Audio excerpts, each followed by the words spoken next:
सो buddies, हम अभी जा रहे हैं नेहरू प्लानिटोरियम दिल्ली, और हम यहाँ पहुँचे थे सुबह 11 बजे। हमने एग्जीबिशन घूमी और अब जा रहा है नेहरू प्लानिटोरियम। और जब से आए हैं 1 मिनट के लिए हमारी नहीं रुकी। और ये काफ़ी बड़ा एक पुल बना है जो समुद्र के ऊपर बना हुआ है। यहाँ से कुछ दिखेगा नहीं क्योंकि बारिश हो रही है बहुत तेज।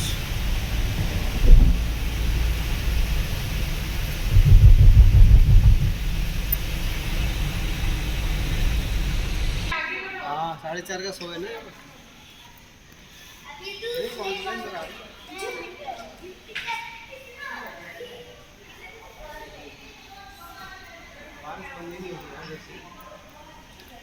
तो ये स्काई थिएटर अभी जाएंगे अंदर। World time. ये वर्ल्ड टाइम है पूरा, वेरी नाइसली डन।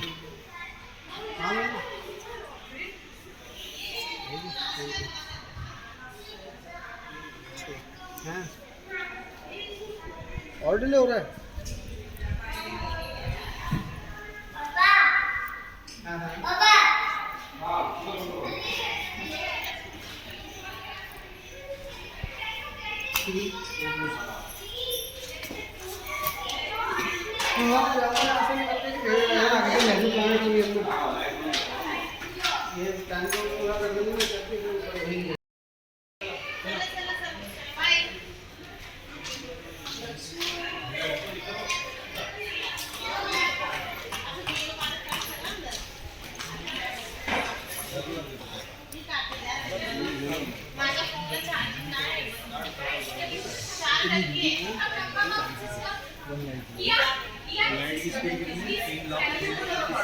किलोमीटर्स का डिस्टेंस है।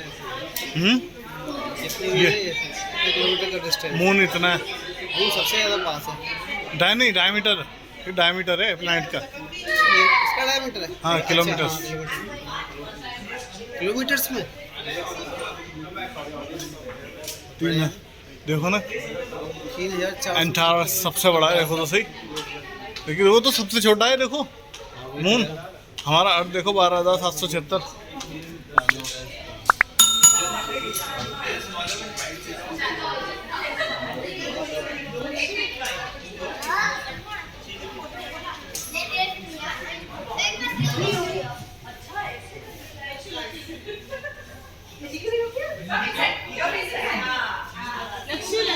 Miniature of satellite.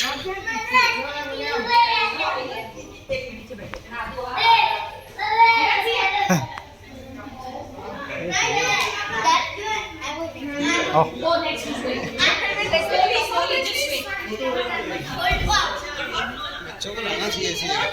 ये वो है, यहाँ पे शायद वो उनका पिंड आके गिरा होगा, है ना। बच्चों को लाना चाहिए ऐसे। हाँ, वाकई बड़ी नॉलेज मिलेगी।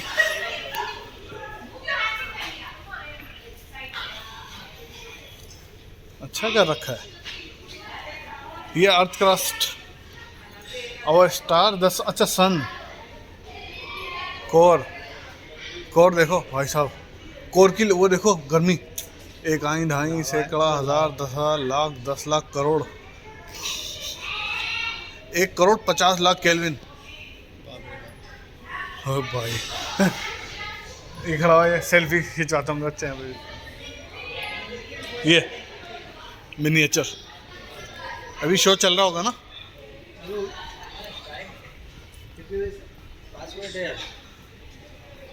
Sky theatre. अरे वाह, ओ डैम मैन, क्या इल्यूजन आ रहा है। गजब यार, गजब।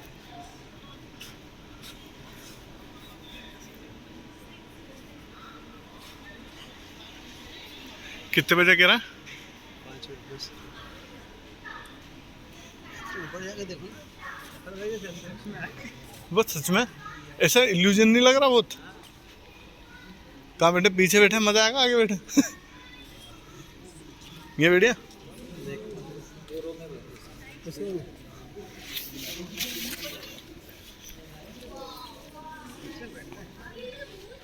यहाँ ना कहाँ बैठो पर आगे इधर ही आ जाओ, सामान भी रख लेंगे। बैग है ना, बैग है ना, देखो यहाँ पे, यहाँ बैठ जाओ। बैग रखो, देखा नहीं जा रहा है। बस दिमाग घूम गया भाई। पता चला। देखा नहीं जा रहा है। सामने तो देख सकता हूँ, ऊपर करके नहीं देखा है। ओए यार चक्कर आ जाएंगे। ये है क्या? ये कोई ना कोई ग्रह, मंगल ग्रह। ये तो पैन नहीं, पर ये तो घूम रही है एक। पृथ्वी ऐसे ही घूमती है ना। और पृथ्वी तो घूमती है, लेकिन ये है फैब्रिक है। नहीं फैब्रिक नहीं, फैब्रिक के ऊपर फिल्म चला रहा है। दीवार वॉलपेपर कर दिया, दीवार के ऊपर वाइट कलर का, हाँ उस पे फिल्म घूम रही है। फैब्रिक थोड़ी घूम रही है ना। नहीं नहीं, फैब्रिक के ऊपर मूवी चला रखी है उन्होंने। जब हमारा एलईडी फैब्रिक होता है उस पर मूवी चला रखी है।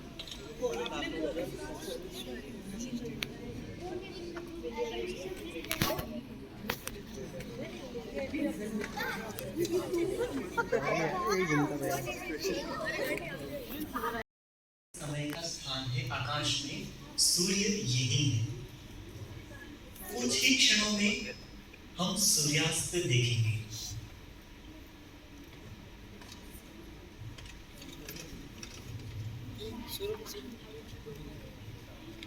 यहाँ हुआ है सूर्यास्त, ये पश्चिम क्षितिज है, यहाँ आप चंद्रदीप देख रहे हैं। उसी अनुरूप यहाँ पूर्व, उत्तर और दक्षिण यहाँ है। आपकी सुविधा के लिए हमने दिनांक और समय दिए हैं। पृथ्वी से देखने पर आकाश में सूर्य का जो भ्रमण मार्ग होता है उसे क्रांति वृत्त या इक्लिप्टिक कहा जाता है। सूर्य यहीं से होकर गुजरता है और जैसे कि हम देख रहे हैं सूर्यास्त पश्चिम में नहीं पर थोड़ा उत्तर पश्चिम में हुआ है। अब आप कल्पना करें कि हमारे आकाश में प्रकाश प्रदूषण ना हो तो अंधेरा हो जाएगा भाई तो साहब। हमें इतना ही सुंदर आकाश दिखाई देगा। इतने सारे तारे, उतनी ही सुंदर हमारी आकाशगंगा और कुछ तारामंडल, कॉन्स्टेलेशन। हमारे पूर्वजों ने तारों को जोड़कर कुछ कल्पनाएं की थी। उनकी कल्पनाओं में प्राणी, पक्षी, मछलियां, चीज वस्तुएं थी। उनको तारामंडल नाम दिया गया, कॉन्स्टेलेशंस। कुल मिलाकर 88 तारामंडल है आज हमारे आकाश में, 88 कॉन्स्टेलेशंस। कुछ हम यहाँ देख रहे हैं जैसे सारथी, ओरिगा, मिथुन, जेमिनाई, कर्क, कैंसर, सिंह, लियो, चषक, क्रेटर, वासुकी, हाइड्रा वगैरह वगैरह। उनका अच्छी तरह से अभ्यास करने के लिए हमने उनको विभाजित भी किया है। ये विभाजन आप हरी रेखाओं से यहाँ देख रहे हो। अब हम लौट आते हैं आज शाम के आकाश में। संध्या समय हो रहा है 8 बजे का और ये होगी तारों की स्थिति। यहाँ उत्तर पश्चिम में हम देख रहे हैं लोकप्रिय सप्तर्षि। कुछ लोग इस प्रश्न चिन्ह जैसे आकार को देखकर सप्तर्षि को पहचानते हैं, तो कुछ लोग इसे पतंग स्वरूप मानकर पहचान लेते हैं। सप्तर्षि के ये 7 तारे, उन तारों के नाम प्राचीन भारत के 7 ऋषियों के नाम पर है। क्रतु, पुलह, पुलत्स्य, अत्रि, अंगिरा, वशिष्ठ और मारीच। सप्तर्षि के तारे हमें आकाश के अन्य तारों को खोजने में सहायक होते हैं। जैसे कि हम सप्तर्षि के यदि पिछले 2 तारों को जोड़ें और सीधी रेखा में दक्षिण आकाश में आगे बढ़ें तो हमें लाल चमकीला स्वाति या आर्कटरस नाम का तारा दिखाई देता है। उतना ही अंतर यदि हम और आगे बढ़ते हैं यहाँ तो हमें नीला चमकीला चित्रा या स्पाइका दिखाई पड़ता है। ये दोनों तारे अपने तारामंडलों के चमकीले तारे हैं।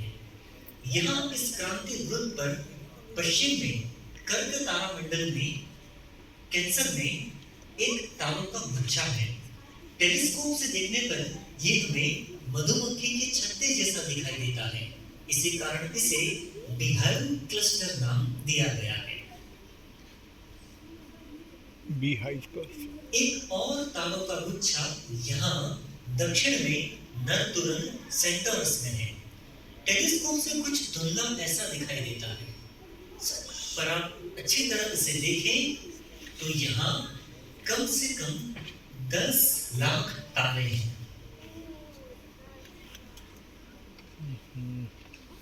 एक और तारों का गुच्छा यहाँ उत्तर पूर्व में शौरी हरक्यूलस में है।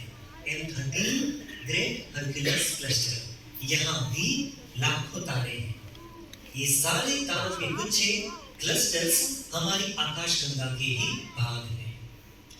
समय आगे बढ़ रहा है और रात के 12 बज रहे हैं। ये जो धुंधला सा पर सुंदर सा दिखाई दे रहा है, यही है हमारी आकाशगंगा, मिल्की वे गैलेक्सी।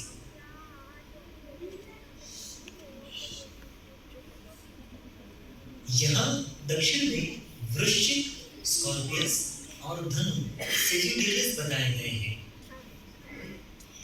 धनु तारामंडल में ये जो तारों का समूह है, ये हमें चाय की किटली जैसा दिखाई देता है। इसी कारण इसे टी पॉट एस्टेरिज्म कहा जाता है। और इन दोनों के मध्य में यहाँ ये जो वृत्त है, सर्कल है, यहीं पर स्थित है हमारी आकाशगंगा का केंद्र, सेंटर ऑफ मिल्की वे। अब यहाँ 3 तारामंडल है, गरुड़, स्वरमंडल और हंस। इन तीनों के 3 चमकीले तारे, श्रवण, अभिजीत, हंस, पुच्छ, यदि हम इनको जोड़ते हैं तो एक विशाल अवकाशीय त्रिकोण तैयार होता है। इस त्रिकोण को ग्रीष्म त्रिकोण या समर ट्रायंगल कहा जाता है। ग्रीष्म ऋतु में यह त्रिकोण रात भर देखा जा सकता है। यहाँ स्वरमंडल में रंगों से भरी एक निहारिका है। इस लायरा कॉन्स्टेलेशन में उसका नाम है रिंग नेबुला। जब तारों का ईंधन समाप्त होता है तो वो सिकुड़ जाता है और अपनी बाहरी परतों को दूर तक अंतरिक्ष में धकेल देता है और निर्माण होती है सुंदर सी निहारिका। यहाँ केंद्र में श्वेत वाहन तारा है।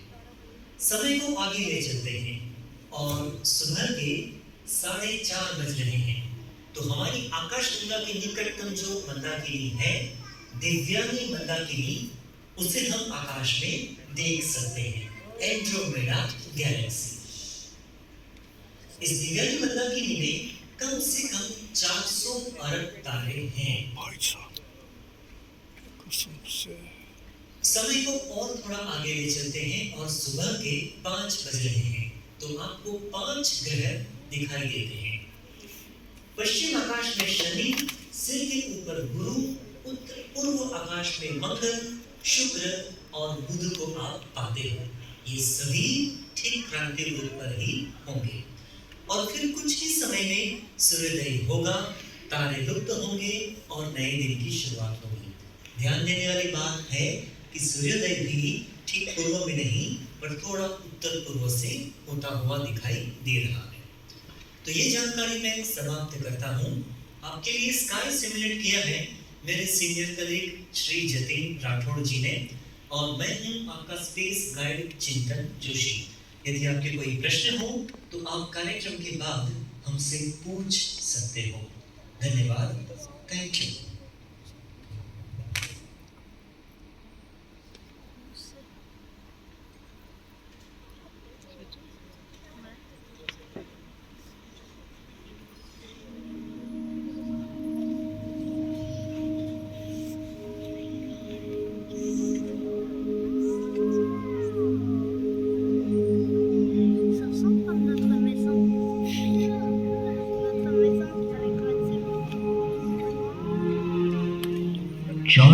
वर्ष पहले गणित और खगोल विज्ञान के एक मध्यम आयु के प्रतिभाशाली प्राध्यापक ने अपने हाथों से बनाए दूरबीन से पहली बार आसमान की ओर देखा।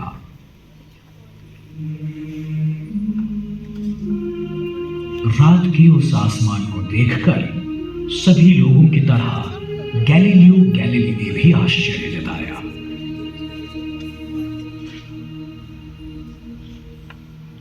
उन्हें लगा शायद उन्हें चांद तारों का और बेहतरीन नजारा होगा। कुछ ही समय पहले जहाजों जैसी दूर की चीजों को नजदीक से देखने के लिए दूरदर्शक यंत्रों का आविष्कार किया गया था। गैलीलियो ने एक ज्यादा शक्तिशाली दूरदर्शक यंत्र बनाया और उसे ऊपर की ओर घुमाया। क्या वो दूरबीन उन्हें विश्व की वो चीजें दिखा पाई जो खाली आंखें नहीं देख पाती? गैलीलियो पहले मनुष्य थे जिन्होंने चांद पर होने वाले पहाड़ों और गड्ढों को देखा। उनसे पहले लोगों का मानना था कि चांद एकदम सपाट है, पर गैलीलियो के दूरबीन ने स्पष्ट रूप से दिखा दिया कि उसकी सतह पृथ्वी की सतह जैसी है। जब उन्होंने अपनी दूरबीन बृहस्पति ग्रह की ओर घुमाई तो उसके चारों ओर 4 छोटे तारों को देखकर वो हैरान हो गए। पहले उन्हें किसी ने नहीं देखा था। दूसरी रात तारों ने जगह बदल दी थी। फिर उन्होंने निष्कर्ष निकाला, जो सही था, कि वो तारे दरअसल बृहस्पति के आसपास चक्कर लगाने वाले चांद थे। लोग हमेशा आसमान में दिखने वाली उस रहस्यमय चमकीली रेखा को उसका फीका सफेद रंग देखकर आश्चर्य जताते हैं, जिसे हम आकाशगंगा कहते हैं। वो क्या था? क्या गैलीलियो शायद ये ढूंढ निकाल सका? वो अनगिनत तारों से बनाया गया था जो इतने फीके थे कि दूरबीन के बिना उन्हें देखना मुश्किल था।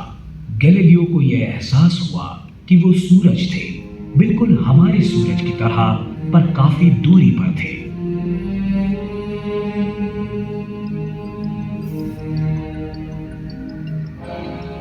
आज हमने विशाल दूरबीनों की रचना की है, जिससे हम गैलीलियो की दूरबीन से कई ज्यादा प्रतिशत दूरी पर देख सकते हैं। ये फोटो हमारे सबसे बेहतरीन दूरबीन से लिया गया है, पर यह पृथ्वी नहीं है। ये अंतराल है जहां बादल, प्रदूषण या वातावरण दृश्य में बाधा नहीं डालता। यह है हबल स्पेस टेलीस्कोप।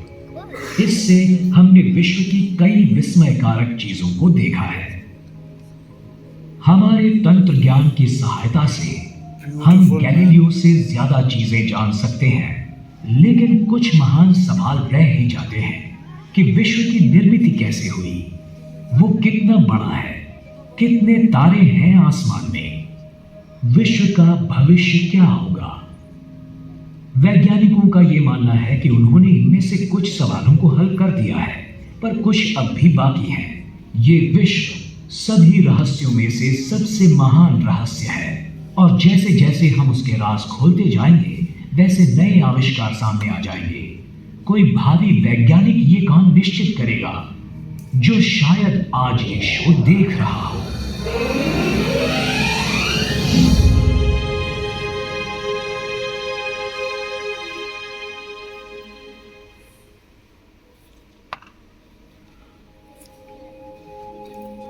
आज के विज्ञान का अनुमान है कि विश्व की आयु लगभग 14 अरब वर्ष है।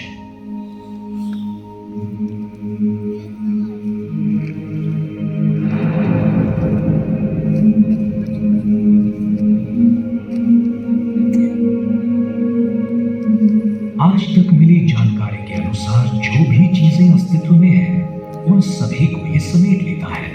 अति सूक्ष्म परमाणु से लेकर पूरी पृथ्वी तक, सूरज और अन्य ग्रहों से लेकर लाखों करोड़ों तारों और अरबों आकाशगंगाओं तक, हर जगह हर चीज में है ये विश्व। एक न सुलझने वाले रहस्य की तरह है ये। मानवीय इतिहास में घटी आश्चर्यजनक घटनाओं का स्रोत है ये। पिछले कई युगों में हम में से कुछ विद्वान व्यक्तियों ने विश्व के रूप के बारे में कई सिद्धांत पेश किए हैं, अपने पूर्वजों की कल्पनाओं को विस्तृत रूप देकर।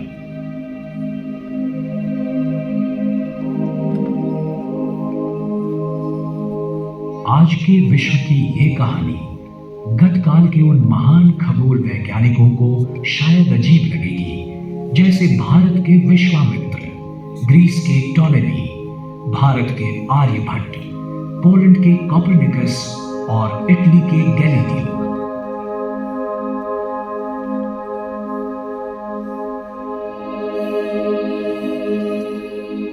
विश्व की शुरुआत कैसे हुई, इस बारे में हमें ठोस जानकारी नहीं है। कुछ लोग मानते हैं कि उसकी निर्मिति बहुत सालों पहले हुई थी और कुछ मानते हैं कि वो पहले से ही अस्तित्व में था। आज के विज्ञान का अनुमान हमें बताता है कि विश्व का निर्माण बिग बैंग नामक विस्फोट से हुआ लगभग 14 अरब वर्ष पहले।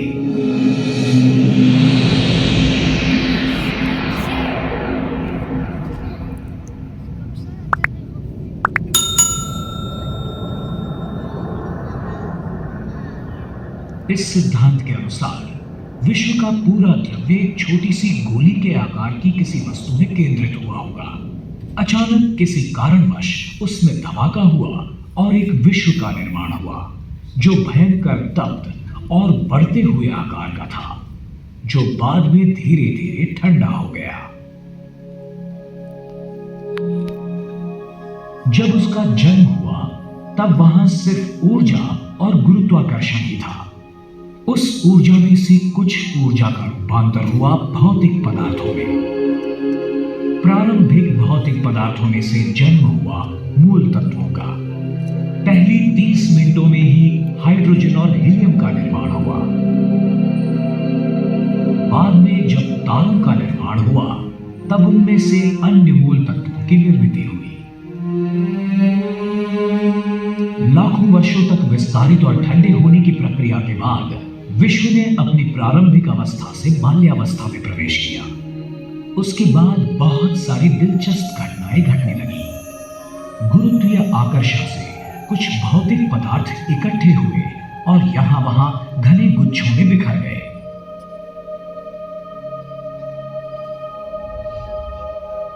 ये वायु और धूल से भरे गुच्छे अंत में ढह गए और आकाश गंगाओं में बदल गए। आकाश गंगाओं के हाइड्रोजन और हीलियम वायु बिखरकर उनमें से छोटे बादल बन गए। इन बादलों में से आकाश गंगाओं के पहले तारों का जन्म हुआ। शुरुआत में निर्माण हुए बहुतांश तारे अति विशाल थे, पर कुछ लाख वर्षों तक ही वो टिक पाए। फिर उनका विस्फोट हुआ प्रलयंकर धमाकों में, जिन्हें सुपरनोवा के नाम से जाना जाता है।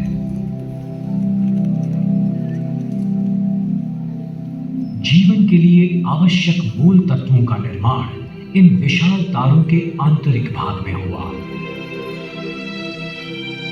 जब उनका विस्फोट हुआ तब ये मूल तत्व आंतरतारकीय अवकाश की कड़ी शीतलता में फेंके गए। इन सुपरनोवा के विस्फोटों ने दूसरी पीढ़ी के तारों के निर्माण की प्रक्रिया की शुरुआत की।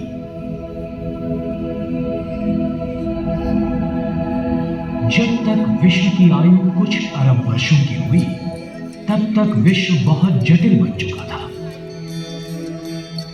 विश्व की निर्मिति के समय की प्रकाशमान ऊर्जा अब अरबों आकाश गंगाओं के विशाल समुदाय में फैल गई थी।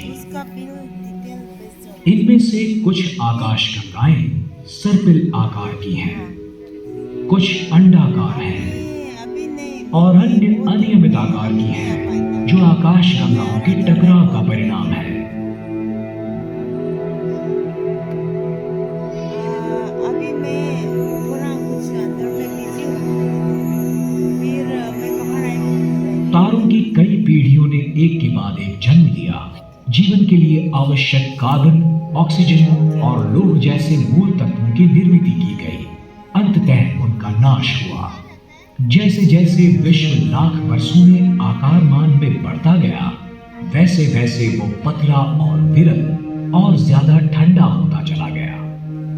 सैकड़ों वर्षों पहले हमारा ये मानना था कि पृथ्वी ही विश्व का केंद्र है। बाद में विज्ञान ने यह साबित किया कि हमारा ग्रह और अन्य ग्रह दरअसल सूरज की परिक्रमा करते हैं।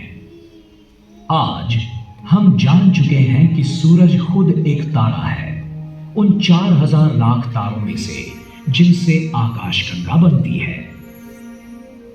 पर हमारी आकाशगंगा जो अनगिनत तारों से बनी है, वो भी छोटी लगती है जब हमें ये महसूस होता है कि वो भी विश्व की अनगिनत आकाशगंगाओं में से केवल एक ही है। हमारी इस आकाशगंगा का निर्माण अरबों वर्षों पहले एक बड़े धमाके के बाद हुआ, मतलब अंदाजन 13.2 अरब वर्ष पहले। उसके सबसे प्राचीन तारों की आयु अंदाजन 10 अरब वर्ष है और सबसे नए तारे कुछ करोड़ों वर्ष की आयु के हैं। वास्तव में छोटे तारों का जन्म हर दिन होते ही रहता है। हमारा सूरज मध्यम आयु का तारा है। उसकी आयु है 4.5 अरब वर्ष। वायु और धूल से भरे एक बादल से उसका जन्म हुआ, जिसे हम सोलार नेब्यूला के नाम से जानते हैं। एक विस्फोटक तारे की मृत्यु हुई और उसमें से सूरज का जन्म हुआ। एक विनाश होते तारे के विस्फोट से निकली कंपन लहरों से सौरमंडल की निर्मिति की शुरुआत हुई। उस बादल से निकले वायु और धूल की अधिकांश मात्रा से सूरज की निर्मिति हुई और थोड़ी सी धूल और वायु इकट्ठी होकर सूरज के चारों ओर से छल्लों का तथा मलबे का निर्माण हुआ। इन छल्लों का बहुतांश द्रव्य इकट्ठा होकर उनमें से बुध, शुक्र, पृथ्वी, मंगल, गुरु, शनि, यूरेनस, नेपच्यून जैसे ग्रहों का निर्माण हुआ। द्रव्य के कुछ बचे कणों से प्लूटो जैसे छोटे ग्रह, ग्रहिका और धूमकेतु बने। 8 ग्रहों में से तीसरा ग्रह पृथ्वी एक ऐसे क्षेत्र में स्थित है जहां जीवन विकसित हो सकता है। शुक्र की तरह वो सूरज से इतना भी नजदीक नहीं है जहां पानी उबलता रहता है, और वो इतना दूर भी नहीं है जहां पानी का बर्फ बन जाए, जैसे कि मंगल। पानी जल रूप में जीवन विकास के लिए और उत्क्रांति के लिए आवश्यक है। शुरुआत में पृथ्वी काफी तप्त थी। वहां वातावरण का अभाव था। यथावकाश बाहरी सतह ठंडी होकर सख्त पपड़ी जैसी हो गई, जिसका अंतर्भाग पिघली हुई शीला से बना था। कई जगहों पर पपड़ी फाड़कर अंदरूनी द्रव्य बाहर आया और ज्वालामुखी बन गए। इनमें से तप्त लाल रंग का लावा और वायु बरसने लगी। इन वायुओं ने पृथ्वी का पहला वातावरण बनाया। एक सिद्धांत के अनुसार शुरुआत के इस वातावरण में स्थित बादलों से हजारों सालों तक अविरत बरसात हुई और महासागर बन गए। दूसरा सिद्धांत ये बताता है कि पृथ्वी पर स्थित पानी के समूह विशाल धूमकेतुओं के आघात से बने गड्ढों में बर्फ के टुकड़े पिघलने से बने।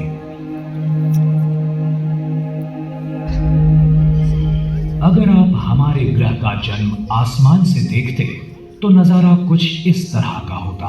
तकरीबन 4.5 अरब वर्षों पहले सूर्यमंडल के घनीभूत होने की प्रक्रिया शुरू हुई।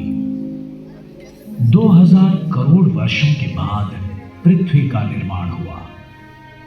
3000 लाख वर्षों बाद पृथ्वी पर वातावरण और महासागर बन गए। फिर 5000 लाख वर्ष बीत गए और नीले हरे रंग के शैवाल के रूप में जीवन के आदिम रूप प्रकट हुए। 5000 लाख वर्ष और बीत गए और जीवाणु तथा वनस्पति अस्तित्व में आए। उसके बाद करोड़ों वर्षों की कालावधि के दरमियान अधिक से अधिक जटिल जीवों का निर्माण होता रहा, पहले समुद्र में और बाद में जमीन पर।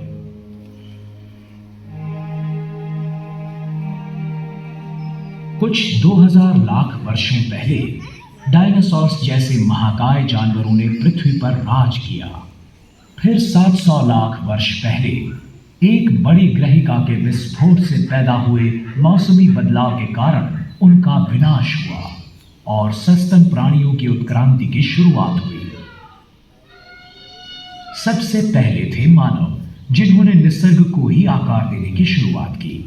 हमारे पूर्वजों ने पत्थरों से हथियार बनाए, आग का उपयोग किया और खेती करना सीख लिया।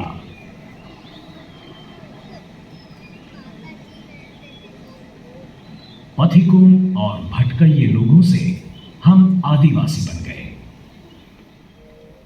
जैसे जैसे जीना आसान हुआ, वैसे लोगों को आसमान की ओर देखने का ज्यादा समय मिलने लगा। रात के आसमान में दिखने वाले तारों के फैलाव को देखकर हमारे पूर्वजों ने परिचित आकार तथा प्रतिमाओं की कल्पना की, जिन्हें हम नक्षत्र कहते हैं।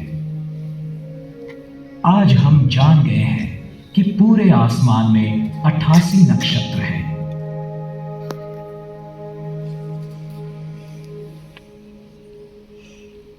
इनमें से 12 राशि चक्रीय नक्षत्र हैं। एक साथ देखें तो उनका आकार आसमान में एक पट्टी की तरह दिखता है। सूरज, चांद और ग्रह इस राशि चक्र के पट्टे से गुजरते हैं, ऐसा आभास होता है।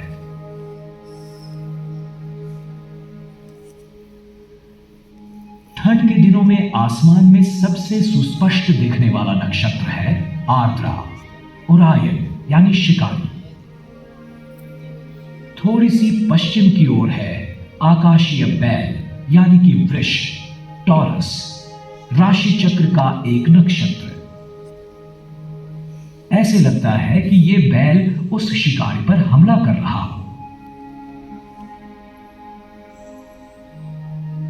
नारंगी रंग का एक विशाल तारा रोहिणी यानी कि एल्डेनबरन इस बैल की आंखों की जगह होता है। आर्द्रा की दूसरी ओर हमें व्याध यानी कि महाश्वान या कैनिस मेजर दिखता है, सीरियस यानी डॉग स्टार के साथ। सीरियस आसमान का सबसे चमकदार तारा है और वहां ऊपर है पपी डॉग, कैनिस माइनर। हीन श्वान तारामंडल जो अपने चमकने वाले तारे प्रोसियन के साथ है। प्राचीन काल में मानव जंगली जानवरों के साथ रहते और उन्हीं को आसमान में देखते थे, जैसे कि भालू। तो वहां है बड़ा भालू, सप्तर्षि या अर्सा मेजर, और नजदीक है छोटा भालू, ध्रुव मत्स्य या अर्सा माइनर।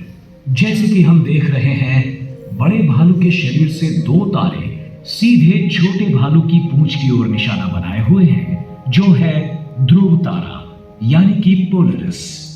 उसी के ठीक ऊपर हमें दिख रहा है लोकप्रिय राशि नक्षत्र लियो यानी कि सिंह।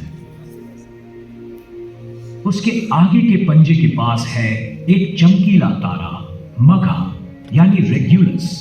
ये दरअसल 4 तारे हैं और पूंछ के नजदीक है गैनेबोला जो एक जवान तारा है। दक्षिणी आसमान में हम देख सकते हैं एक प्राचीन जहाज को, नौका मंडल को, जो है आर्गो। हमने इस जहाज को 3 नक्षत्रों में बांट दिया है। इस प्राचीन जहाज के पाल को कहते हैं वेला, इसका पिछला हिस्सा पपीज और नौतल को कहते हैं करीना। करीना का अगस्ती यानी कैनपस इस आसमान का दूसरा चमकीला तारा है। अगस्ती का उपयोग नौका परिवहन में दिशा दर्शक के रूप में किया जाता है। दक्षिण में एक और नक्षत्र है जिसका उपयोग भी नौका परिवहन में होता है। वो ये है जो 4 तारों से बनता है और आकार में एक क्रूस जैसा है। ये है दक्षिणी क्रूस यानी त्रिशंकु या क्रक्स। त्रिशंकु घेर रहा है एक सबसे बड़ा नक्षत्र नर्तुरंग यानी सेंटोरस को। लोगों को लगता था ये तारे एक सेंटोर के आकार में हैं, जो आधा मानव आधा घोड़ा था। नर्तुरंग के पिछले खुर में आसमान का तीसरा चमकीला तारा अल्फा सेंटोरी है, जिसके नजदीक है प्रोक्सिमा सेंटोरी, जो हमारे लिए रात के आसमान का सबसे नजदीकी तारा है। यहां ग्वाला नक्षत्र में बूटीज द हर्ड्समैन में हमें दिखता है स्वाति तारा यानी आर्कटरस, जो 4था चमकीला तारा है। आसमान का 5वां चमकीला तारा पूरब की ओर से उदय होते हुए दिखता है। यह है अभिजीत यानी वेगा, जिसका खगोल विद्या विशारदों ने सूरज से भी ज्यादा अभ्यास किया है। अन्य 2 चमकीले तारे डेनेब ऑफ सिग्नस और एल्टेयर ऑफ एक्विला के साथ वेगा एक लोकप्रिय त्रिकोण का आकार धारण करता है जिसे समर ट्रायंगल कहते हैं, जिसका हर मई में उदय होता है, जो ग्रीष्म ऋतु के आगमन की सूचना देता है। किसी भी समय आसमान की ओर नजर करते हुए हम अपनी आंखों से देखते हैं लगभग 3000 तारे, जिनमें से कुछ ज्यादा चमकीले होते हैं, कुछ फीके और कुछ को तो हम देख ही नहीं पाते। हमारी आकाशगंगा में मौजूद 4000 लाख से भी ज्यादा तारों का ये एक छोटा सा हिस्सा है।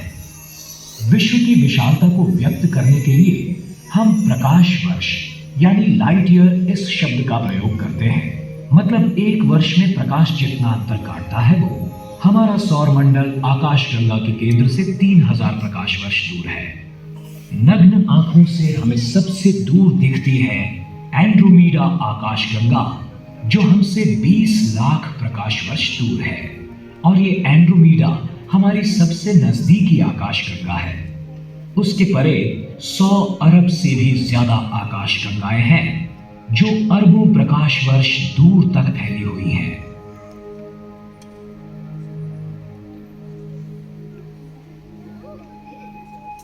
हमने हजारों वर्षों तक विश्व का निरीक्षण करके उसे समझने की कोशिश की है।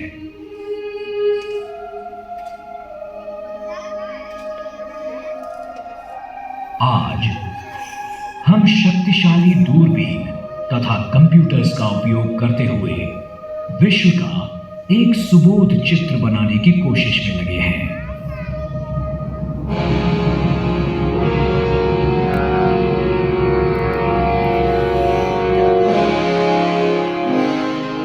हमें एक सवाल हमेशा आकर्षित करता है, क्या दूर वहां पर जीवन है? ऊपर आ गया कुछ आसमान निरीक्षक सिर्फ उस अलौकिक प्राणी मात्रों की खोज में डूबे रहते हैं। हाल ही में हमने ये खोज लगाई है कि कई तारों की अपनी ग्रहमालाएं हैं।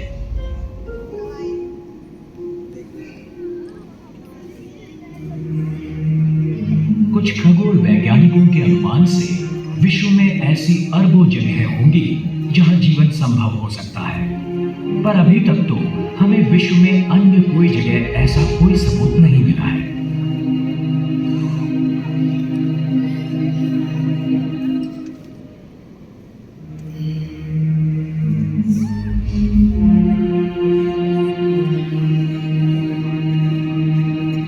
जीव वैज्ञानिक और लेखक जूलियन हक्सली ने कहा है, इस महान विश्व में और भी जीवित प्राणी होंगे जो विवेकशाली, समझदार और महत्वाकांक्षी होंगे, पर हमें उनके बारे में कोई जानकारी नहीं है। हम बस इतना ही जानते हैं कि मानव का मन और व्यक्तित्व अद्वितीय है और वो इस विश्व को प्राप्त हुई सबसे उच्चतम चीजें हैं।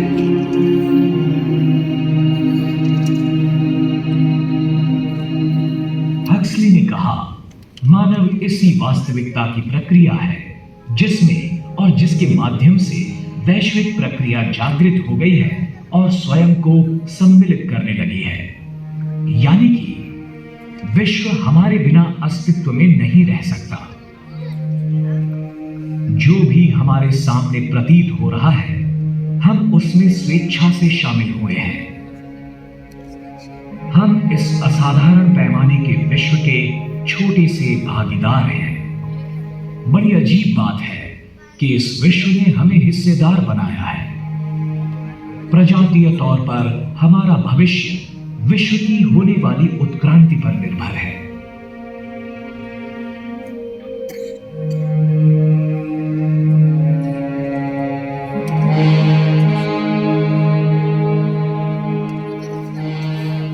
आने वाली सदियों में पृथ्वी का ऋतुमान काफी मात्रा में बदलने की संभावना है। जो महाद्वीप एक दूसरे से अलग हो रहे हैं, एक दिन एक दूसरे से टकरा सकते हैं। इस टकराव में पुराने पर्वत नष्ट होकर नए उभर सकते हैं। डायनासोर्स के समय जैसा हुआ था, वैसे ही एक बड़ी ग्रहिका पृथ्वी पर गिर सकती है।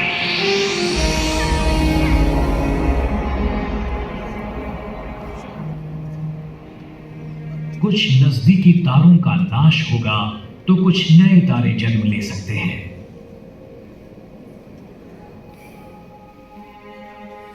अरबों वर्षों के बाद सूरज भी एक महाकाय लाल गोले में प्रसारित हो सकता है और पृथ्वी तथा उसके परे सभी चीजों को समेट सकता है।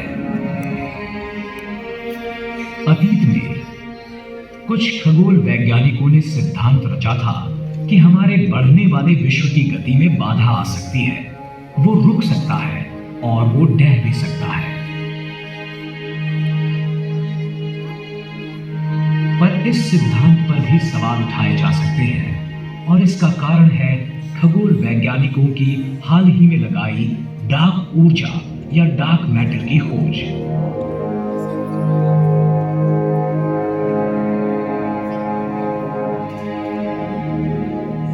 वो डार्क मैटर क्या है, इसके बारे में हमें सही जानकारी तो नहीं है, पर हम इतना जानते हैं कि विश्व का बड़ा हिस्सा इनसे बनता है और ये साबित करती है कि विश्व केवल आकार में नहीं बढ़ रहा, बल्कि उसकी गति भी तेज हो रही है।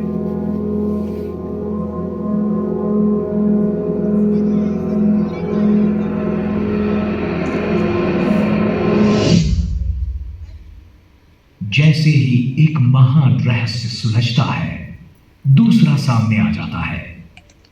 विज्ञान की यही तो सुंदरता है।